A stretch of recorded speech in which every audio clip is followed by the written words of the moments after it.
नमस्कार बच्चों, क्या हाल चाल। तो आज का जो ये वीडियो है ये बेसिकली हम लोग बना रहे हैं एमपी वर्ग एक का जो एग्ज़ाम हुआ है अगस्त में, जो 4 अगस्त को हुआ था 2023 का एग्ज़ाम, उसके सॉल्यूशंस, उसके ऊपर अब आपत्ति का जो है वो पोर्टल खुल चुका है। आप लोग उस पर आपत्ति कर सकते हो। तो जिन भी बच्चों ने एमपी वर्ग एक का एग्ज़ाम दिया हुआ है, ठीक है, मैं आज उनके सॉल्यूशंस की शुरुआत करूँगा। ये लेक्चर नंबर एक है। हमारे 10 लेक्चर होंगे। 10 लेक्चर इसलिए बिकॉज 100 क्वेश्चंस हैं। हर लेक्चर में 10 क्वेश्चंस का हम टारगेट लेके चलते हैं कि हम लोग 10 क्वेश्चंस करेंगे। टाइम लगेगा सवाल करने में, उसका कारण ये कि मैं हर ऑप्शन को एक्सप्लेन कर सकता हूँ, हर क्वेश्चन को बहुत डिटेल में एक्सप्लेन करूँगा, ताकि आपत्ति जब आप लोग करो तो आपके पास में ये रहे कि हाँ, हम जो आपत्ति करने जा रहे हैं वो बिल्कुल सही आपत्ति करने जा रहे हैं, या हम जो आंसर लगा के आए हैं वो सही लगा के आए हैं। या फिर ऐसा भी होगा कि आपको लगेगा कि यार मैं तो यार आंसर कुछ और लगा के आया था, पर यहाँ पर तो कुछ और बता रहा है। तो ऐसे बहुत सारे सवाल भी हैं एमपी वाले एग्जाम में। और ये जो आज का लेक्चर है ये उन बच्चों के लिए भी बहुत ज़रूरी है जो आरपीएससी की तैयारी कर रहे हैं, या जो किसी भी स्टेट लेवल की या किसी भी सेंट्रल लेवल के पीजीटी एग्ज़ाम की तैयारी करते हैं। ये उनके लिए भी एक बहुत बहुत प्रैक्टिस के लिए ये सवाल मतलब लेक्चर हो सकता है। उनके लिए ये प्रैक्टिस एक तरह से मान लीजिए, जिन्होंने एमपी का एग्ज़ाम नहीं दिया है और जो लोग जो है किसी भी पीजीटी लेवल की एग्ज़ाम की तैयारी कर रहे हैं, क्योंकि आरपीएससी की वैकेंसी आने वाली है, तो उसके लिए भी ये बहुत इंपॉर्टेंट लेक्चर आपके लिए होने वाला है। सवाल नंबर एक की बात करते हैं। देखो, सवाल नंबर एक जो है वो ये बात बोल रहा है, which of the following statements are true. अब देखो बच्चों, एक तो ये लैंग्वेज ही बड़ी गड़बड़ करते हैं ये एमपी वाले। लैंग्वेज गड़बड़ क्या करते हैं मैं आपको समझाता हूँ। यहाँ पे लिखा हुआ है which of the following statements. पहली बात तो स्टेटमेंट्स लिख दिया और आर लिखा, इसका मतलब ये है कि एक से ज्यादा स्टेटमेंट सही है ना। जबकि ये एमसीक्यू है, कोई भी एक ऑप्शन ही यहाँ पे सही हो सकता है। यहाँ पर कोई भी एक ऑप्शन सही हो सकता है, बट इन्होंने क्या लिख दिया इंग्लिश में, आर, मतलब कि एक से ज्यादा ऑप्शन सही है। तो पहली बात तो लैंग्वेज गड़बड़ है इंग्लिश की। हिंदी की लैंग्वेज पढ़ते हैं, तरंग गति के संबंध में निम्नलिखित में से कौन सा कथन सत्य है। तो ये हिंदी में बिल्कुल सही लैंग्वेज लिखा हुआ है, क्योंकि लिखा हुआ है कौन सा कथन। अगर ये इसको हम ट्रांसलेट करें तो कि पता है क्या होगा, कौन से कथन, मतलब एक से ज्यादा कथन। बट ये लैंग्वेज में गड़बड़ी है। हाँ, ये लैंग्वेज सही है अगर देखा जाए तो पहली बात तो ये क्वेश्चन में ऑब्जेक्शन इसी बात पे जाना चाहिए कि भाई साहब लैंग्वेज में गड़बड़ है। चलो, ये भी एक हम लोग मान लेते हैं कि अंडरस्टूड है कि ये एक ही ऑप्शन सही होगा, ठीक है। तो हम लैंग्वेज को नेग्लेक्ट करते हैं, बट ये क्वेश्चन आपत्ति वाला है। ये आपत्ति वाला सवाल है, वो मैं बताता हूँ क्यों है। क्योंकि इन लोगों ने दे रखा है इसका ऑप्शन नंबर ए जो है ना वो करेक्ट है, ऐसा ये लोग मानते हैं। अकॉर्डिंग टू एमपी ये करेक्ट है, जैसा कि उन्होंने दे रखा है अपनी आंसर शीट में। बट ऑप्शन ये करेक्ट है मेरे हिसाब से। मैं आपको एक्सप्लेन करूंगा ऐसा क्यों है। बट ये गलत ऑप्शन है, ये भी गलत ऑप्शन है और ये भी गलत ऑप्शन है। समझाते हैं कैसे। पहला ऑप्शन है mechanical transverse wave can propagate through solid only, तो ये बिल्कुल गलत ऑप्शन है। ये ओनली वर्ड जो है ना ये बड़ा समस्या उत्पन्न कर रहा है ना। ये ओनली वर्ड जो है ना ये बड़ा समस्या उत्पन्न कर रहा है। अगर ये ओनली नहीं होता तो बिल्कुल ये ऑप्शन मैं सही मानता। बोल रहा है कि मैकेनिकल ट्रांसवर्स वेव जो होती है वो केवल सॉलिड में गति करती है, ऐसा नहीं है बेटा। मैकेनिकल ट्रांसवर्स वेव जो होती है वो साउंड वेव भी होती है, मतलब कि ध्वनि तरंगे। और साउंड वेव आप लोग देखो, क्या आप अगर पानी में होते हो तो भले ही पानी में जो है साउंड जो है ना थोड़ा धीरे आता है, इतना तेज नहीं आता, थोड़ी प्रॉब्लम होती है प्रोपेगेट होने में, बट वो होती है।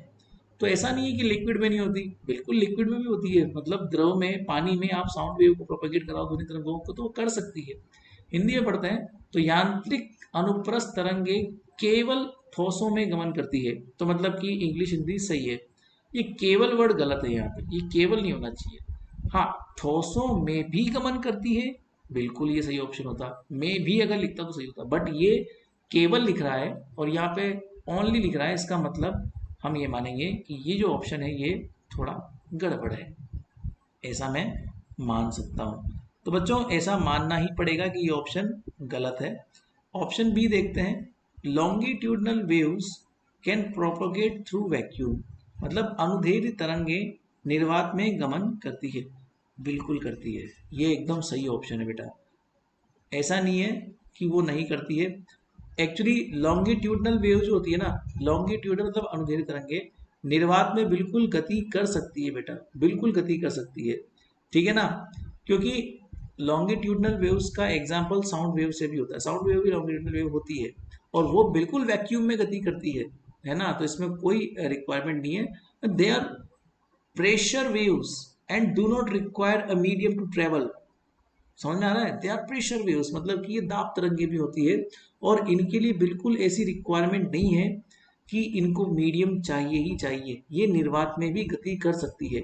तो मेरे अकॉर्डिंगली ऑप्शन नंबर बी इसका सही ऑप्शन है, जहाँ मैं समझता हूँ, ठीक है। ऑप्शन सी इसका गलत है, longitudinal waves can propagate through solid only. मैं आपको पहले ही बोल चुका हूँ, सॉलिड ओनली नहीं आएगा क्योंकि ये निर्वात में भी गति करती है। आप यही देख लो, ये दोनों ऑप्शन एक दूसरे के कॉन्ट्राडिक्टरी है, इसका मतलब इन दोनों में से कोई ना कोई एक ऑप्शन तो सही होगा ही होगा। ये दोनों एक दूसरे के कॉन्ट्राडिक्टरी ऑप्शंस हैं, मतलब ऑपोजिट ऑप्शंस हैं। तो जब ये ऑप्शन गलत है तो ऑटोमेटिकली ये सही होगा ना यार, क्योंकि वो सॉलिड में, ना कि सिर्फ सॉलिड में, वो वैक्यूम में भी गति करती है, बिकॉज ये प्रेशर वेव्स भी होती है, दाब तरंगी होती है और इनके लिए मीडियम की रिक्वायरमेंट नहीं होती है। तो सॉलिड के साथ साथ ये वैक्यूम में भी गमन करती है। और ऑप्शन डी देखते हैं, mechanical transverse waves can propagate through all mediums. ये थोड़ा गलत ऑप्शन है, उसका कारण क्या है, ये मैकेनिकल वर्ड, अगर ये मैकेनिकल नहीं लगा था ना तो बिल्कुल ये सही ऑप्शन होता। ट्रांसवर्स वेव मतलब इलेक्ट्रोमैग्नेटिक वेव, विद्युत चुंबकीय तरंगे, वो निर्वात में गति करती है, बट इसने मैकेनिकल वर्ड लगा दिया ना, तो ये मैकेनिकल वर्ड थोड़ा गड़बड़ रहेगा, क्योंकि मैकेनिकल मतलब होता है यांत्रिकी, और मैकेनिकल वेव जो होती है वो सभी मीडियम में गति नहीं कर सकती। They require a material medium to travel. समझ में आ गई बात, उनको कोई ना कोई मटेरियल चाहिए, just like solid, liquid, gas, ठोस, द्रव या जो भी है, तो मीडियम चाहिए उनको। वैक्यूम में तो कर ही नहीं सकती, जब वैक्यूम में नहीं कर सकती तो फिर क्यों हम ये बात बोलें कि वो सभी मीडियम में गमन करेगी। इसका मतलब ये है कि इसका जो ऑप्शन नंबर डी है वो गलत है। तो मेरे हिसाब से इसका ऑप्शन बी सही होना चाहिए और इस सवाल पे आपत्ति आनी चाहिए अकॉर्डिंग टू मी। अगला सवाल देखते हैं। तो ये तो बड़ा सिंपल सवाल है, इसमें आपको केवल x जो है उस एक फिजिकल क्वांटिटी x दे रखी है, I F V square upon W L square, और आई मोमेंट ऑफ इनर्शिया है, एफ फोर्स है, वी वेलोसिटी है, डब्ल्यू वर्क है, एल लेंथ है। तो आपको देखना है कि जो x है उसकी डायमेंशन क्या होगी। तो बहुत सिंपल सवाल है, तो इसमें तो खैर बच्चे बच्चे करते हैं इस सवाल को तो यार, 11th स्टैंडर्ड के। हालांकि आपको 1 मिनट दिया गया था सवाल करने के लिए, तो आपको थोड़ा फास्ट करना था। तो मोमेंट ऑफ इनर्शिया जो होता है वो होता है एम आर स्क्वायर। तो कोई डाउट नहीं है कि हम इसको लिख सकते हैं, एम मतलब मास, आर मतलब लेंथ होता है, तो लेंथ का 2 बार उसमें जाएगा। ओके, एफ की अगर बात करूँ तो एफ की बीमा तो देखो एम ए के आसपास होती है, F physical to M A होता है। एम ए का मतलब एक तरह से आप ये मान लीजिए कि ए मतलब होता है एक्सेलरेशन, मतलब वेलोसिटी अपॉन टाइम, और अगर वेलोसिटी को देखें तो एम और डिस्टेंस अपॉन टाइम, तो ये टाइम स्क्वायर हो जाएगा। तो अगर नहीं भी याद है, देखो मैं नहीं मानता कि आपको बीमाएँ सब रटनी चाहिए, आप फॉर्मूले से निकाल सकते हो। मैं तो ऐसे फॉर्मूले से ही निकलवाता हूँ, जल्दी जल्दी निकल जाती है, कोई प्रॉब्लम वाली बात नहीं। डब्ल्यू मतलब ये मतलब वेलोसिटी होती है, वेलोसिटी मतलब होता है length upon time, just like L1 और t-1, ठीक है। और डब्ल्यू मतलब वर्क होता है, वर्क मतलब होता है फोर्स इनटू डिस्प्लेसमेंट। तो फोर्स का आप लोग ऊपर निकाल चुके हो, डिस्प्लेसमेंट और मल्टीप्लाई कर दो तो M1L2, एक डिस्प्लेसमेंट बढ़ जाएगा उसका, तो ये हो जाएगा। और लेंथ तो लेंथ होता ही है, इसमें तो कोई दो राय नहीं है, L1 होगा। तो बस अब फॉर्मूला रख दो और आपका आंसर आ जाएगा। ये तो केवल समझाने के लिए टाइम लग रहा है, अदरवाइज ये 1 मिनट में सवाल हो सकता है आराम से। तो आई लिखा हुआ है, आई का मतलब कितना होता है M1L2। देन उसके बाद में एफ लिखा हुआ है, एफ का मतलब कितना हो गया M1L1 t-2। देन उसके बाद में क्या लिखा हुआ है वी स्क्वायर, तो वी का स्क्वायर कर दो तो L2 हो जाएगा t-2। बच्चे यहाँ सिली मिस्टेक्स कर सकते हैं, वो वी का स्क्वायर नहीं करते हैं। मैंने देखा है, जब मैं बच्चों को पढ़ाता हूँ क्लास में तो उससे बच्चे ये गलतियाँ करते हैं। तो वी स्क्वायर है, बच्चों को थोड़ा ध्यान रखना उस चीज़ का। डब्ल्यू है तो डब्ल्यू का मतलब कितना हो गया M1 L2 और T-2, देन उसके बाद में है L3 मतलब L का क्यूब, तो खैर है ही सही।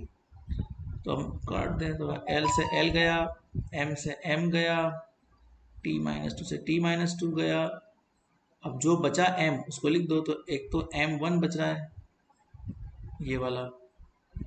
अब L का हिसाब किताब करते हैं, ये L है, ये L² है, तो L3 हो गया, तो L3 से L3, तो डिनोमिनेटर तो खैर पूरा खत्म हो गया, L भी पूरा खत्म हो गया, अब केवल T-2 बच रहा है, T-2। तो इस सवाल में कोई आपत्ति नहीं जाएगी, बिल्कुल उन लोगों ने ऑप्शन बी दिया हुआ है और हमारा भी ऑप्शन बी ही आ रहा है, तो हम इस पर ऐसा नहीं बोलेंगे कोई आपत्ति जानी चाहिए, ना ही आपको भेजनी चाहिए इस पर कोई आपत्ति। तो according to this the option B is correct, perfect. ठीक है, सवाल नंबर 3 देखते हैं। A square of side L meter square lies in xy plane in a region where the magnetic field is given by this, okay, तो ये T मतलब Tesla होता है बेटा, dimension of magnetic field. where B not is constant, what is the magnitude of flux passing through the square। तो बच्चों आसान सवाल है, एक्चुअली एक स्क्वायर दिया हुआ है। अब आपको स्क्वायर का मतलब समझा दूं, देखो स्क्वायर मतलब ऐसा होता है वर्ग जिसकी चारों भुजाएं क्या होती है, समान होती है। और फ्लक्स पूछा है तो मैंने आपको पढ़ाया भी है क्लास में, एक्चुअली फ्लक्स क्या होता है, फ्लक्स मतलब होता है मैग्नेटिक फील्ड का यूनिट एरिया से, मतलब एरिया से डॉट प्रोडक्ट होता है। अब ये एरिया कितना है इसका, ये हमको चेक करना है।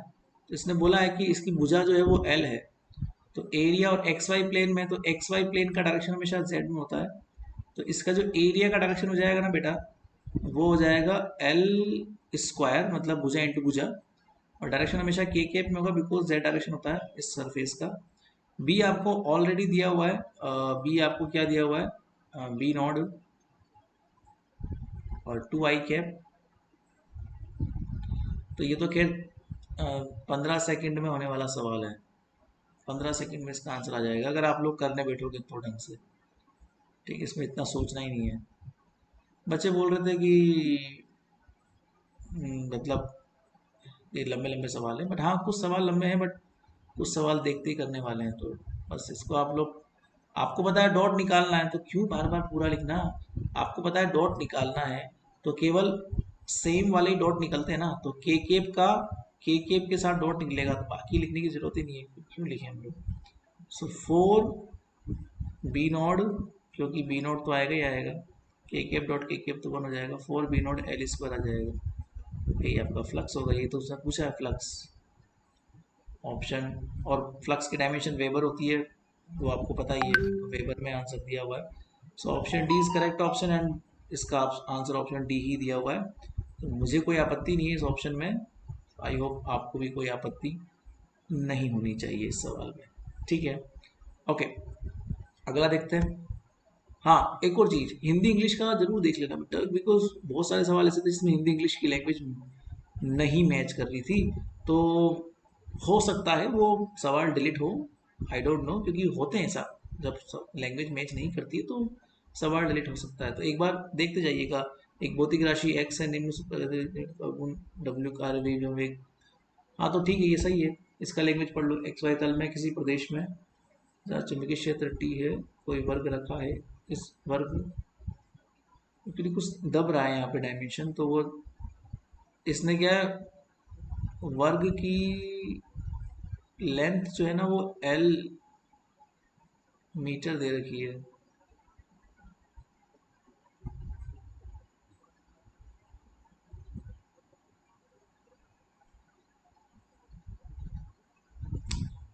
यहाँ पे ना वर्ग का डायमेंशन एल नहीं दिया हुआ, खैर वो तो अंडरस्टूड है, बट फिर भी एल देना चाहिए था। आई डोंट नो, मतलब यहाँ दब रहा है, तो आई डोंट नो कि वो जो दब रहा है उसमें कहीं एल लिखा हो, मे भी लिखा हो, तो एल अगर लिखा होगा तो ठीक है, फिर तो सही है ऑप्शन। अगला सवाल करते हैं। 2 charges +2 nano coulomb and -2 nano coulomb are located 5 centimetre apart from each other. दो आवेश +2 नैनो कूलॉम और -2 नैनो कूलॉम के एक दूसरे से 5 सेंटीमीटर दूरी पर स्थित है। तो आपको केवल द्विध्रुव आघूर्ण निकालना है। तो द्विध्रुव आघूर्ण बच्चों हम जानते हैं क्या होता है, द्विध्रुव आघूर्ण का फॉर्मूला होता है charge multiply with the distance, simple सी बात है, चार्ज मल्टीप्लाई विद डिस्टेंस। हाँ डायमेंशन सॉरी डायरेक्शन इसका होता है, बट इसने कहीं भी ऑप्शन में आपको डायरेक्शन नहीं दिया हुआ, तो डायरेक्शन की आपको चिंता नहीं करनी है, केवल आपको मैग्नीट्यूड पर ध्यान देना है। तो ये तो 5 सेकंड का सवाल भी नहीं है, 5 सेकंड में इसका आंसर आ जाएगा। तो क्यू मतलब क्या होता है बेटा, दो, क्यू मतलब कोई भी चार्ज ले लो, तो चार्ज 2 नैनो कूलॉम है। सो 2 नैनो का मतलब कितना होता है, 10⁻⁻⁹ तो दैट्स कॉल्ड द नैनो। तो हमको तो खेल इसको एम केस में कन्वर्ट करना पड़ेगा इस पूरे सवाल को। तो 2 multiply with the 10⁻⁹ that is the value of the charge, क्योंकि नैनो में दिया हुआ है ना आपको, और सेंटीमीटर में डिस्टेंस है, तो 5 multiply with the 10⁻⁻2 that is the centimetre distance. So अगर हम लोग सॉल्व करें तो 5×2 = 10, और -2 कितना हो जाएगा, -11। और अगर मैं इसको थोड़ा एक पावर बढ़ाऊंगा तो 1 मल्टीप्लाई विद 10⁻⁻10 गुलाम, मतलब बस ये सवाल थोड़ा सा डिलीट होने के चांस इसलिए है क्योंकि इसमें कुलाम डायमेंशन दे रखा है, जबकि डाइपोल मोमेंट का डायमेंशन कुलाम नहीं होता है बेटा, कुलाम इंटू मीटर होता है। तो इसका आंसर है कुलाम इंटू मीटर, और हर एक ऑप्शन में इसमें कुलाम दे रखा है। तो अगर ये छोटी सी मिस्टेक के लिए और ऑब्जेक्शन जाता है तो ये सवाल डिलीट हो सकता है, अदरवाइज ऑप्शन डी इसका परफेक्ट है, इसमें कोई प्रॉब्लम नहीं है। खेल टाइपिंग मिस्टेक है कि गुलाम अकेला लिखा हुआ है, और कुछ नहीं है इस सवाल में, टाइपिंग मिस्टेक है, just there is a typing mistake. ठीक है, टाइपिंग मिस्टेक की वजह से ये सवाल गलत हो सकता है कि इन लोगों ने गुलाम अकेला डायमेंशन दिया हुआ है, बाकी इसका जो डायमेंशन है वो गुलाम इंटू मीटर होता है। तो गुलाम इंटू मीटर आना चाहिए, बाकी ऑप्शन डी इसका परफेक्ट है, इसमें कोई आपत्ति नहीं है। सवाल नंबर 5 देखते हैं। An ideal fluid flows through a pipe of circular cross section made of 2 sections।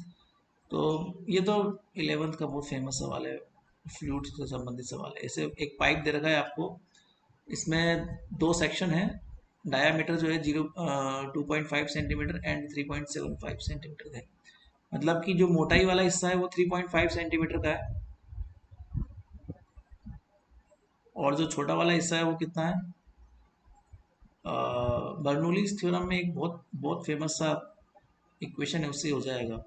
Actually वो फेमस इक्वेशन क्या है, A1V1 is equal to A2V2। ये आप लोगों ने बर्नौली के अंदर बहुत पढ़ा होगा, ये उससे हो जाएगा। इस तरह के सवाल मैक्सिमम इसी इक्वेशन से होते हैं actually. So what will the ratio of the velocities of to pipes. कोई आदर्श तरल वृत्तीय अनुप्रस्थ काट के असमान पाइप से प्रवाहित होता है, जिसके दो अनुभाग के व्यास 2.5, और आगे का कुछ दब रहा है, आई डोंट नो। तो मैं बता दूं इस सवाल में कुछ नहीं है, आपको इसने पूछा है वेलोसिटीज के रेशो पूछे हैं, वेगों के अनुपात पूछे हैं ना, तो क्या दिक्कत है, 2.5 को पहले हमको लिखना है।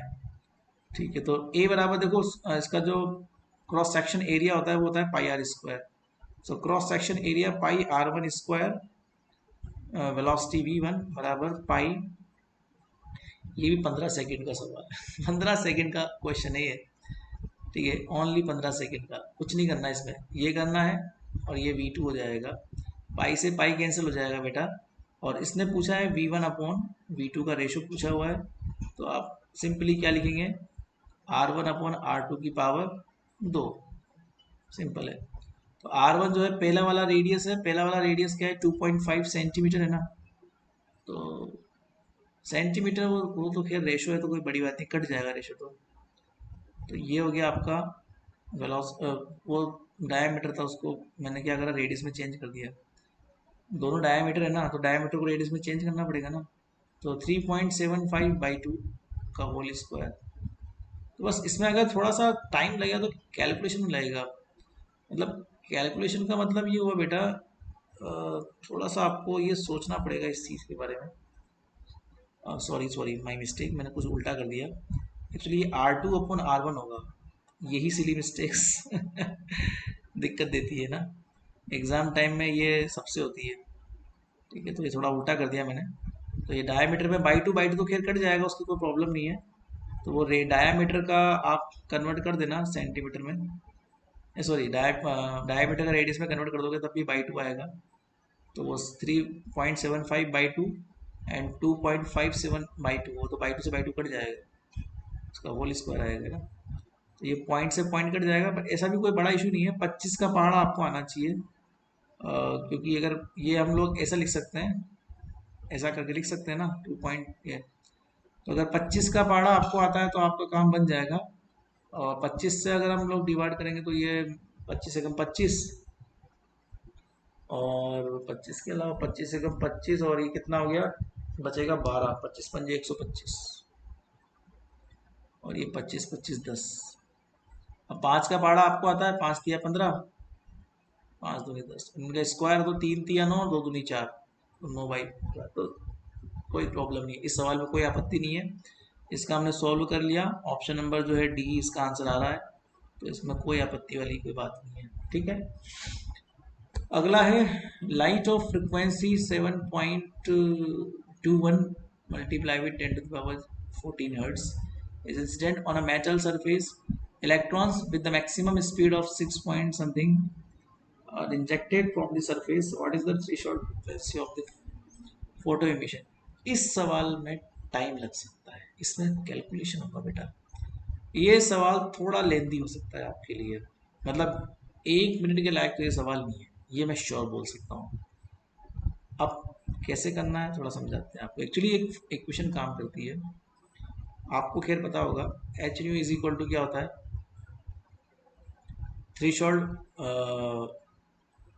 एनर्जी प्लस मैक्सिमम जो भी आपका है वेलोसिटी वाला। ऐसी एक होती है आइंस्टीन इक्वेशन, जो कि फोटोइलेक्ट्रिक इफेक्ट में काम करती है। आपको ना सिंपल सी बात है, इसमें अगर हम एच का डिवाइड कर दें, उससे खैर एच का डिवाइड करते तो आपका ये इक्वेशन ऐसा हो जाएगा, 1/2h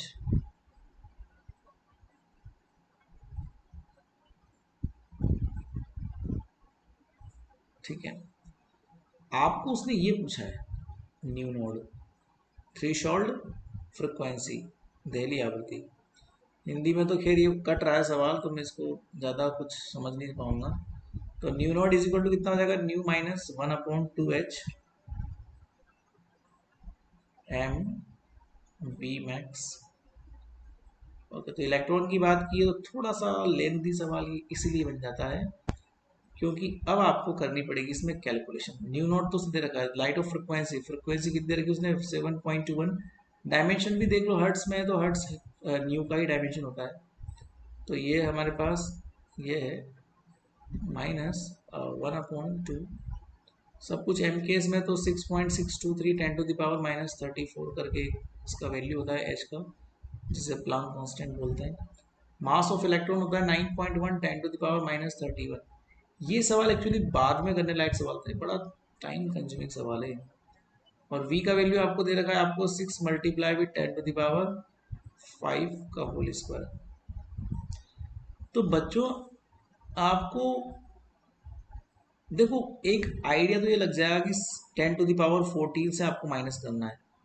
तो मतलब जहाँ तक मैं समझता हूँ इस पेपर का लेवल ये कि 1 मिनट में सवाल करना है। तो जो ये बनेगा ना, इसका ऑर्डर भी 10⁻14 का ही आएगा। ये कॉमन सेंस है, नॉर्मल सा कॉमन सेंस है। तो ये तो श्योर है कि ऑप्शन सी और डी नहीं होंगे। अगर थोड़ा भी कॉमन सेंस आपने लगाया तो ऑप्शन सी और डी तो आपका गया, क्योंकि डायमेंशंस 10⁻14 की आएगी। और इस क्वेश्चन का जो ऑर्डर है जिसके इर्द गिर्द ये सवाल घूमेगा वो 10⁻14 का होगा। बट एग्जैक्ट ऑप्शन की तलाश करनी है हमको, और ऑप्शन ए और बी में से पता करना है, तो हमको सोल्व तो करना पड़ेगा बेटा। तो बस इसी में टाइम लगेगा, बस आपको इसी में टाइम लगने वाला है।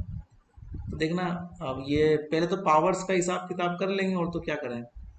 तो हम लोग क्या करते हैं इसमें 9.1 और 6×36 बटा 2 मल्टीप्लाई विथ 6.6, और पावर का हिसाब किताब करें तो 10⁻−31 प्लस 34, और 5 दूनी 10। तो ये एक पॉइंट से एक पॉइंट गया, ठीक है। 2 से ये गया 18 बार, ठीक है। थोड़ा सा आपको करना पड़ेगा मशक्कत, तो 3 से काटेंगे तो 3 से ये कटेगा 22 बार और ये कटेगा 3 6 18 6 बार और भी कट सकता है। 2 से 11 बार कटेगा, 2 से 3 बार कटेगा। अगर मैं करने बैठूँ तो 3 एकम 3, एक नंबर 3 27 बटा नीचे 11 बच रहा है, बस 11। इसका हिसाब किताब लगाओ तो 10⁴ यहाँ से बच रहा है, 14 बचेगा। क्या वो 14 तो बचना ही हो, तो मुझे पता है 14 का आउट रहेगा उसका। तो अल्टीमेटली न्यू नोट कितना हो जाएगा, 7.21 माइनस, अब थोड़ा सा इसका हिसाब किताब लगाना पड़ेगा आपको। 11 एकम 11, 11 दूना 22, 22 मतलब 5, 5 और 3 तो 11 4, ये तो बहुत ज़्यादा वैल्यू आ जाएगी इसकी। एक मिनट रुको, मैंने कहीं पे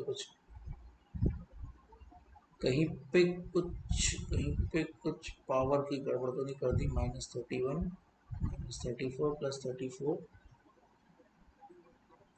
ओके 3, हाँ मैंने गड़बड़ कर दी ना, गॉट इट। एक्चुअली गड़बड़ ये कर दी ना कि मैंने ना यहाँ पे 14 लिख दिया, यहाँ पे 14 नहीं आएगा, यहाँ पे 14 नहीं आएगा, यहाँ पे आएगा 13। ओके, मैंने पहले ही कहा था ये सवाल लेंदी है, कैलकुलेशन बहुत ज़्यादा है इस सवाल में। मतलब पीछे जो 5-10 सेकंड वाले सवाल मिल रहे थे ना, उनकी सारी कसर इस सवाल ने निकाल दी। टाइम लगेगा इस सवाल, तो ये हो गया 13। तो मेरे को 14 इसको बनाना है ना, तो मुझे पॉइंट यहाँ लगाना पड़ेगा। पॉइंट जैसे लग जाएगा ना, तो पॉइंट लगते ही 13 14 में कन्वर्ट हो जाएगा ऑटोमेटिकली। फिर यहाँ पे 2 पॉइंट लग जाएगा, 2.4, 4 बार ये कटेगा।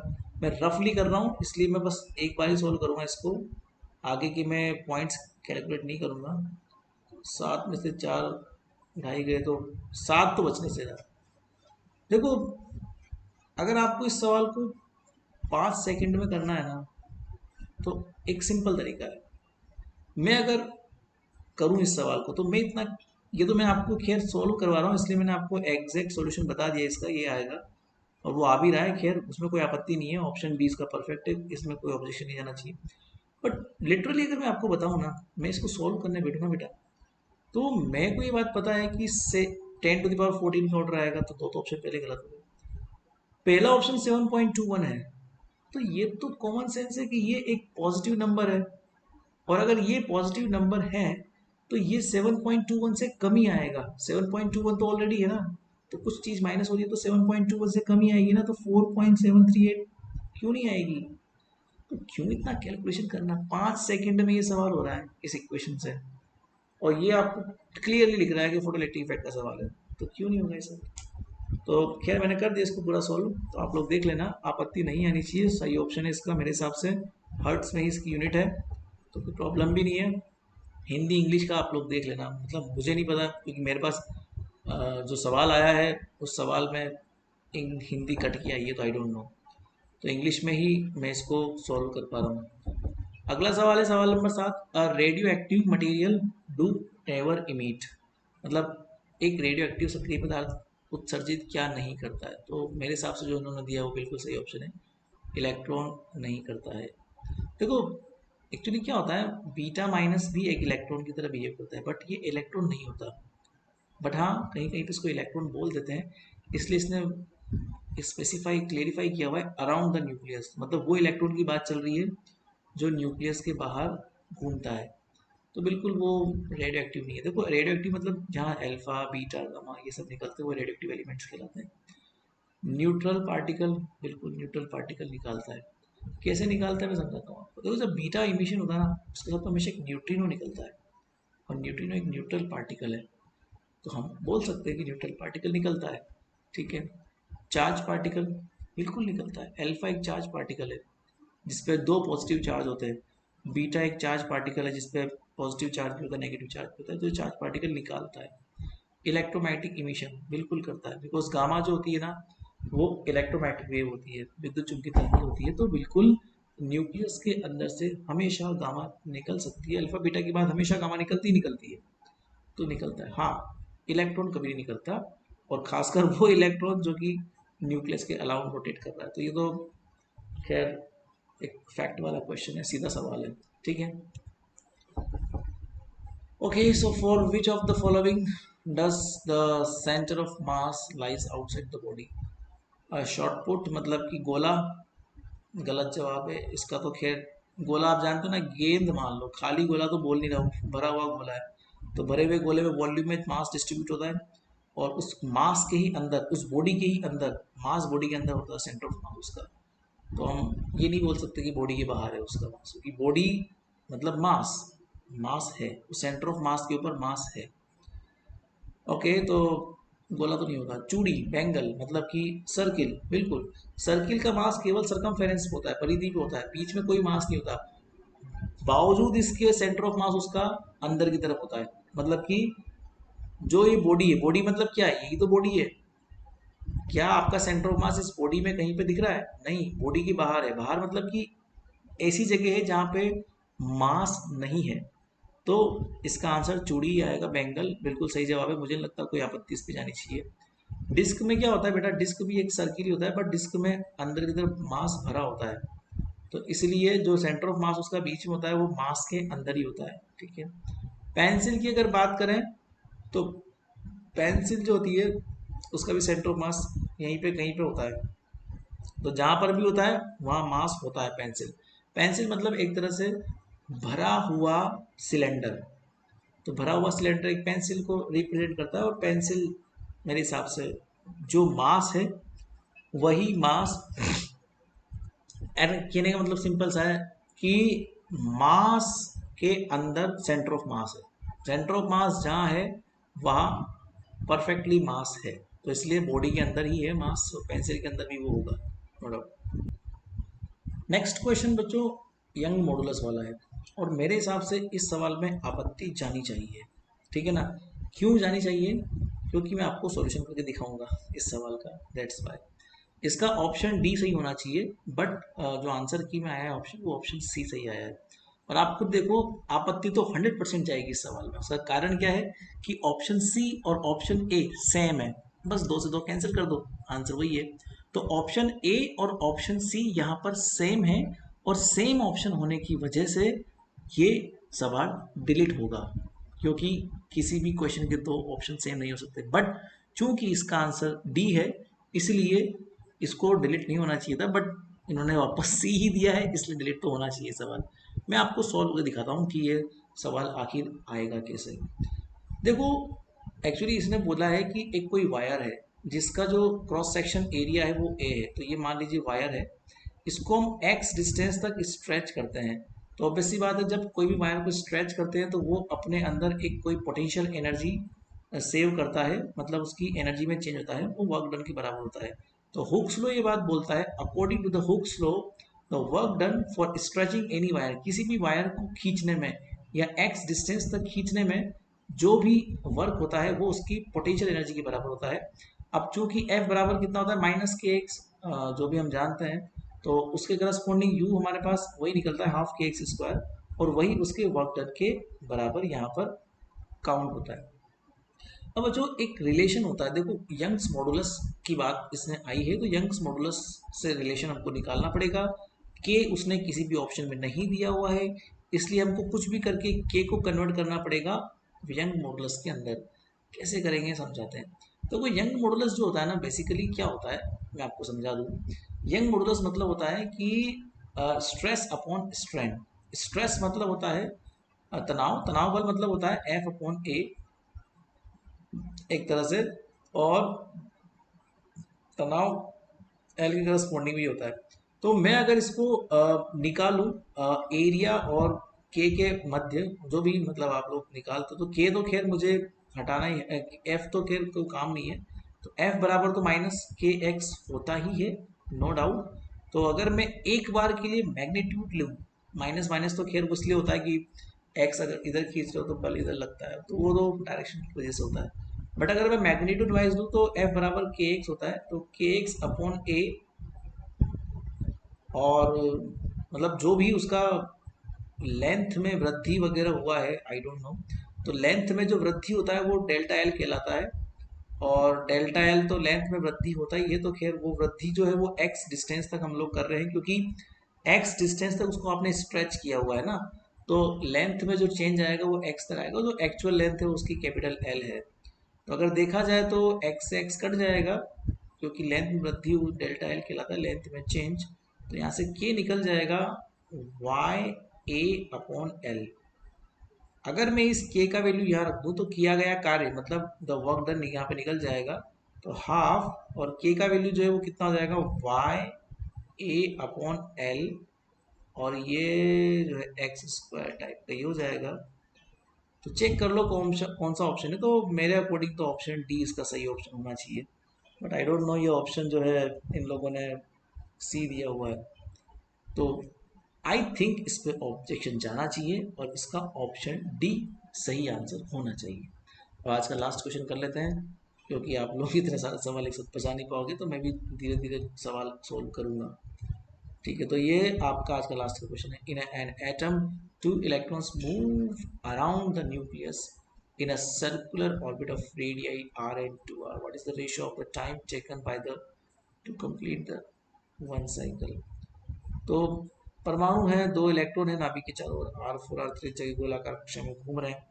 तो बेटा आपको क्या निकालना है, एक चक्कर पूरा करने में उनके द्वारा लिया गया समय का अनुपात। देखो बच्चा, जब भी कोई टाइम ऐसे सर्कुलर पाथ में ट्रेवल होता है ना, तो सिंपल सा फॉर्मूला होता है उसका, 2πr/v।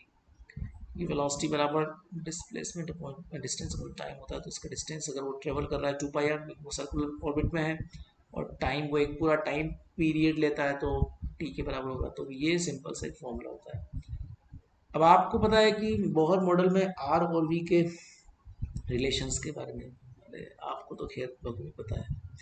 तो आर का कुछ फॉर्मूला होता है 0.529, हाँ ये होता है एन स्क्वायर अपॉन जेड करके कुछ होता है ना, और वी का फॉर्मूला भी 2 पॉइंट समथिंग कुछ होता है, I am just slipping from my mind, 10⁻11 कुछ ऐसा होता है ना।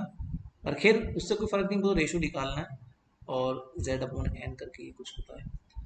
तो बच्चों आपको तो रेडियस का रिलेशन निकालना है ना, तो क्यों ना मैं v को रिप्लेस कर दूं, तो कर सकता हूँ ना मैं v को रिप्लेस। v प्रोपोर्शनल टू क्या होता है, 1/n होता है, जैसा कि दिख रहा है, और मुझे n रिप्लेसमेंट में चाहिए, मुझे v को n से रिप्लेस करना पड़ेगा, या फिर r, मुझे r चाहिए ना, तो मुझे r की जगह चाहिए, तो यहाँ पर n प्रोपोर्शनल टू √r है, जैसा कि मुझे दिख रहा है।